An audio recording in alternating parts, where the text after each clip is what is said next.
I went to Taylor Swift's old apartment on Cornelia Street and found fans mourning and had reported a split from Joy Alwyn. Taylor Swift and Joy Alwyn have reportedly broken up after 6 years of dating. Taylor Swift's song Cornelia Street appeared to chronicle the early days of their relationship. Some Swift fans visited her former home on Cornelia Street. Others think that doing so crosses the line. I am standing outside Taylor Swift's former townhouse on Cornelia Street in New York City's West Village. It is 7:30 p.m. on Monday, 2 days after Entertainment Tonight first reported her breakup with Joy Alwyn, her muse and boyfriend of 6 years, in a headline that shocked Swifties everywhere. And I am not alone. In Cornelia Street, the ninth song on the singer's seventh studio album, Lover, Swift sings about the early days of a relationship which many fans believe to be about Alvin and being unable to walk the titular street even again if the romance were to end. Insiders Erin McDowell and Caroline Matassa reported.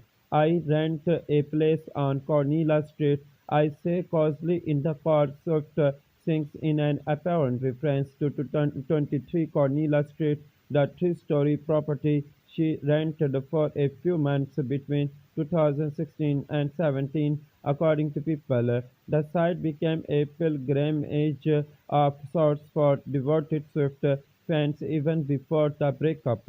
On Instagram, the location populates as Cornelia Street, aka Taylor Swift Way. The lyrics, I hope never lose you, hope it never ends. I had never to walk Cornelia Street again. Take on a new Paul Ganesi for fans who felt invested in the pop star's relationship and the songs it purportedly inspired. According to the Twitter account chart data, Cornelia Street doubled its daily streams on Monday with 459,000 listens. The song's biggest streaming day since it came out in 2019, while photos and videos from earlier in the day showed Swift fans leaving flower buckets at the door in makeshift tributes. All that is left of them when I arrive at the townhouse are a few shriveled leaves. Do you want me to take a picture of you?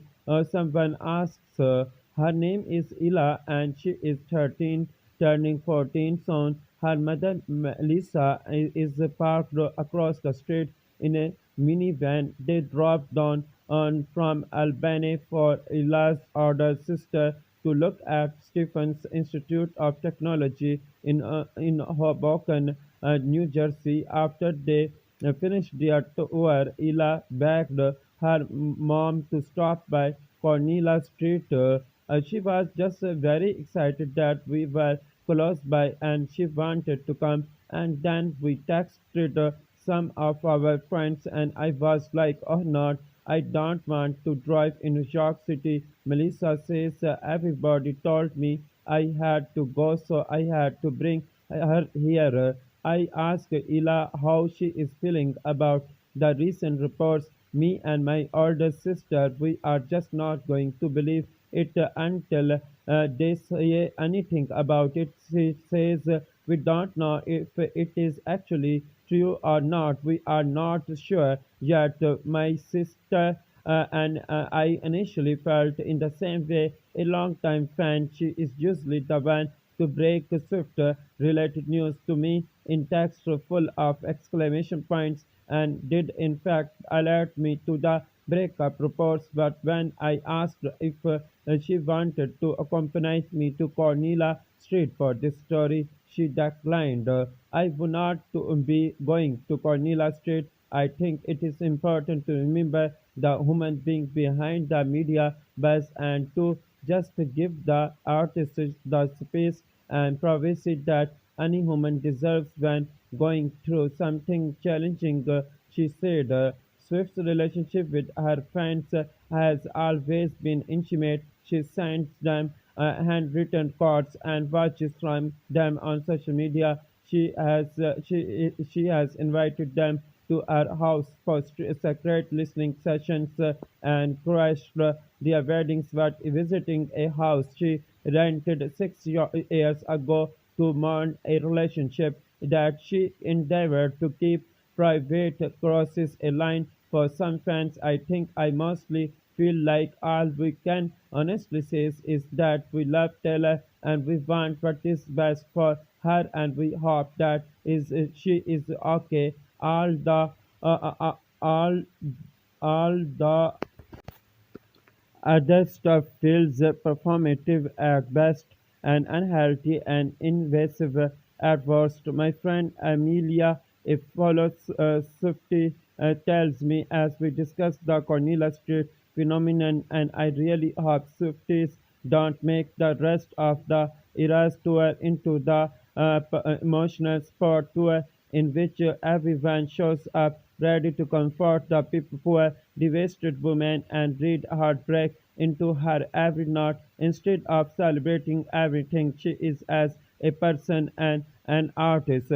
Saleh Tehran, an associate professor of psychology at Wellesley College, told me that actions like leaving flowers and feeling sad about Swift's breakup qualify as parasocial interactions, which she defines as having an imaginary relationship with a celebrity or public figure.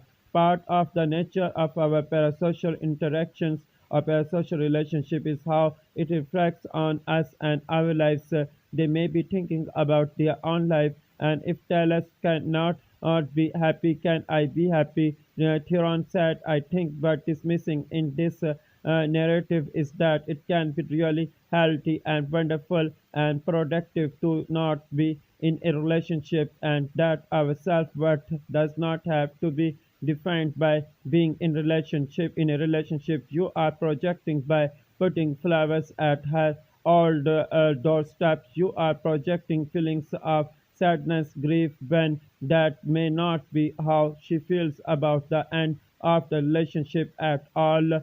An hour after I leave Cornelia Street, Swift is spotted having dinner a few blocks away at Gaia Carota with collaborator Jack Antonoff and his fiancée Margaret Coley. Entertainment Tonight's reports she is wearing her signature red lipstick and high-rise jeans with a butterfly-shaped rhinestone cut out, which some are already speculating is an Easter egg. Nature is healing. Thank you for watching Showbiz International News. Please subscribe Showbiz International News for updating news and more information.